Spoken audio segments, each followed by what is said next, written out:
Yes physics students, अब यहां पर रोटेशनल मोशन के कॉन्सेप्ट स्टार्ट हो चुके हैं। आज दिनांक है 25 सितंबर 2025। मोमेंट ऑफ इनर्शिया का बेस और दो थ्योरम्स यहां कंप्लीट हो चुकी हैं और साथ साथ के न्यूमेरिकल्स भी शुरू हो चुके हैं। रोटेशनल मोशन इसमें पूरी तैयारी के साथ आगे बढ़ रहा है।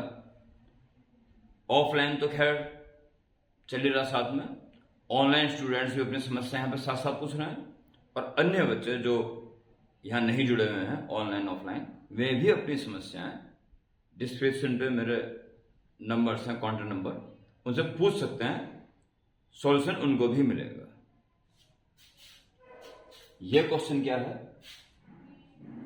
एक एल लेंथ का पतला वायर है एम मास का, उसे सेमी सर्कुलर शेप दे दी गई और उसके एंड्स को ज्वाइन करने वाले डायमीटर के अबाउट इसको रोटेट किया जा रहा है। तो इसका मोमेंट ऑफ इनर्शिया इस एक्सिस के अबाउट क्या होगा? प्यारे बच्चों, इसको मैं दो विभिन्न प्रकार से, मेथड 1 मेथड 2 से करके आपको सॉल्व करवा रहा हूं। जब दोनों मेथड्स का कंपेयर करोगे तो दोनों मेथड अपनी अपनी जगह इंपॉर्टेंट है और आपका ज्ञान इस क्षेत्र में निश्चित रूप से बढ़ेगा। फर्स्ट मेथड इंटीग्रेशन हेल्प से, तो इसके अबाउट इसको घुमाओगे तो उसके अलग अलग पार्टिकल अपने अलग अलग रेडियस में चक्कर काटेंगे। आप थीटा डिस्टेंस पर डी थीटा एंगुलर एरिया में डी थीटा थीटा, इस पार्टिकल की बात करेंगे जिसका मास कितना होगा। इसका मास एम तो पूरे का मास है, एल लंबाई का दो या पाई रेडियन का दो। पाई रेडियन में एम मास डिस्ट्रीब्यूट है तो यूनिट रेडियन में इतना हो जाएगा, तो डी थीटा वाले पार्ट में into d theta, m upon pi into d theta, इतना मास इसका होगा। और ये जो चक्कर काटेगा किस रेडियस में काटेगा? इस रेडियस से चक्कर काटेगा। यार रेडियस, अभी इसको रेडियस मान लो, रेडियस वैल्यू कभी भी निकाल सकते हैं। पर रेडियस का मसला ये है कि ये जो लंबाई है 2 पाई आर टोटल होती है ना, तो ये पाई आर होगी। अगर आप रेडियस को निकालना चाह रहे हैं पहले, तो pi r is perimeter which is length of wire L, तो एल अपॉन पाई ये रेडियस है, एल गिवन पैरामीटर, ठीक है। तो ये जो आर है, आर का कॉस कंपोनेंट ये हो जाएगा और ये होगा कॉस थीटा, यानी ये वाला mass r cos theta radius में चक्कर काटेगा। इसका मोमेंट ऑफ इनर्शिया निकाल दीजिए, m upon pi into d theta, ये तो हो गया मास, और into r square, r square, what is r? R cos theta. ये इस पार्टिकल का इस एक्सिस के अबाउट मोमेंट ऑफ इनर्शिया है। इसका अगर हम इंटीग्रेशन कर देंगे तो सारे पार्टिकल्स का इस एक्सिस के अबाउट मोमेंट से निकल जाएगा, जो हमें निकालना है। इंटीग्रेशन कहां से करना है? जहां थीटा की वैल्यू 0 से भी नीचे -90, यहां से शुरू करेंगे, -90 या पाई बाई 2 से 0 क्रॉस करते हैं +90 तक, प्लस पाई बाई 2। तो इस एलिमेंट से लेके दिस हर एलिमेंट का इस एक्सिस के अबाउट मोमेंट ऑफ इनर्शिया निकल जाएगा, अर्थात पूरे सेमी सर्कुलर रिंग का मोमेंट ऑफ इनर्शिया इसको सॉल्व करके आ जाएगा। सॉल्व कर लीजिए, M constant upon pi constant, r square बाहर आ जाएगा, इंटीग्रेशन बचेगा cos square theta and d theta. भाई ये बाहर आ गया, दोनों बाहर। It's okay. Minus pi by two plus pi by two. और integration sine square cos square के तरीके होते हैं, 2 से मल्टीप्लाई एंड 2 से डिवाइड कर देते हैं पहले, और m r square upon 2 pi integration, और 2 कॉस स्क्वायर जो है 1 प्लस कॉस 2 थीटा का फॉर्मूला होता है, जिसे हम वेरी इंपॉर्टेंट फॉर्मूला कहते हैं, d theta minus pi by two plus pi m upon 2 pi, और आर को आप एलिमिनेट कर सकते हो, l square upon pi square, r square है ना, एल स्क्वायर अपॉन, या एक काम करो उसको बाद में लिख देना, ये तो घर का काम है, जब लिख देना उसको, आर स्क्वायर रहने दो, एम आर स्क्वायर 2 पाई, 1 का हो जाएगा थीटा, और कॉस का हो जाएगा कॉस दिस का साइन दिस, साइन 2 थीटा, और अपॉन इसके डेरिवेटिव से divide 2, and minus pi by two plus pi. It's okay. इसलिए मेरा चेक कर लीजिए एक बार। ठीक है जी, ओके, सही है।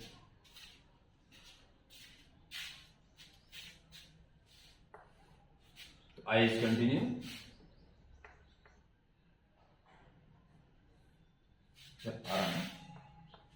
आएगी ना, आ जाएगी। देखो प्यारे बच्चे, एम आर स्क्वायर अपॉन 2 पाई, पहले इसका भी लीजिए, पाई बाय 2 माइनस, फिर minus pi by 2 plus pi by 2, और यही बचेगा बस। वो कहां गया, पाई बाय 2 रखोगे उसका ट्वाइस पाई, साइन पाई की वैल्यू 0, और जब माइनस रखोगे तभी साइन माइनस पाई की वैल्यू 0। ओके, वो 0 0 रहेगा, ये बचेगा। यानी कि moment of inertia is m r square upon 2 pi into pi by 2 plus pi by 2 pi, pi से पाई कैंसिल, एम बाई 2 और r square means l square upon pi square, l square upon pi square, so m l square upon 2 pi square. ये इसका moment of inertia हो। ये था method 1। Method 2,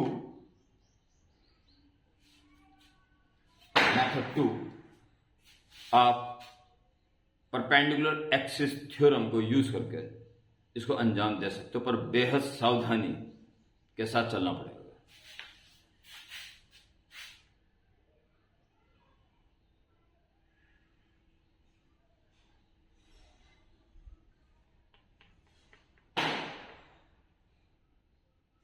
हमारे पास सिर्फ यही अवेलेबल है, half circle.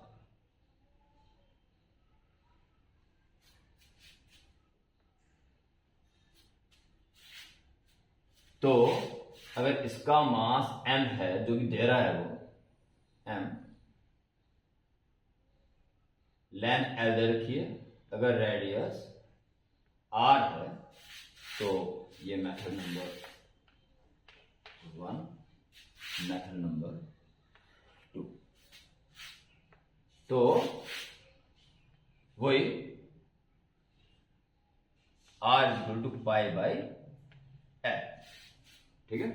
Angle equal to r upon radius से भी कर सकते हो, और pi r, sorry L upon pi, L upon pi r is L, pi r 2 pi r and pi r is equal to L, so r is equal to L upon pi. L r जब मर्जी से हटा सकते हैं। अगर इसका मास m है तो इसका भी m मान लीजिए, तो ये 12 मास का पूरा सर्कल हो गया। इसका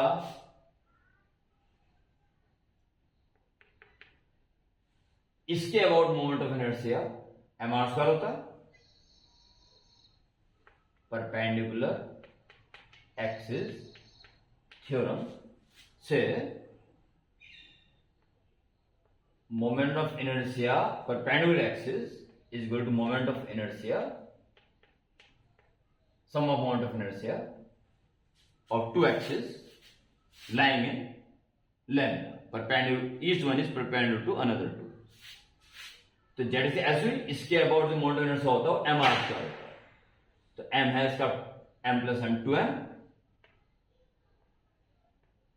M r square m is two m, ये इसका मोमेंट ऑफ इनर्शिया है इसके अबाउट, जो कि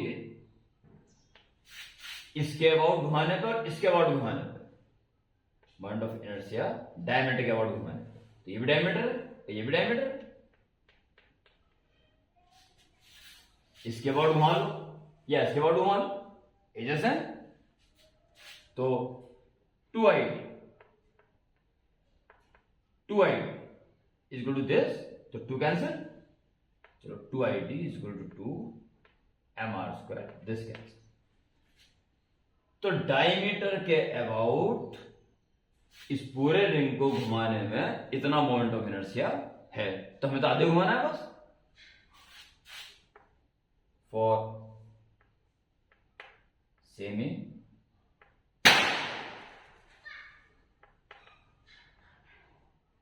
सर्कुलर वायर आईडी इसके about,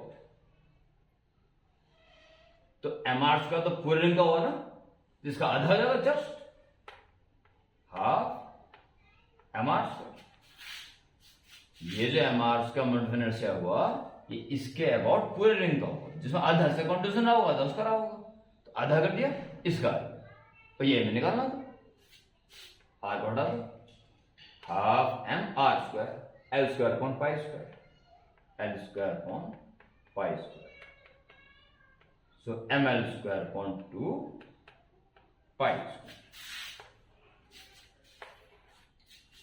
okay, perpendicular axis theorem use किया तो बेहद सावधानी बरतनी पड़ी, क्योंकि हम बड़े आराम से आधा तो कर देते हैं, पर ये नहीं सोचते कि मास का भी कुछ चक्कर पड़ जाता है, इसलिए थोड़ी सावधानी बरतनी पड़ेगी।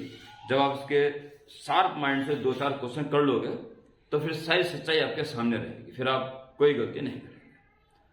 ओके।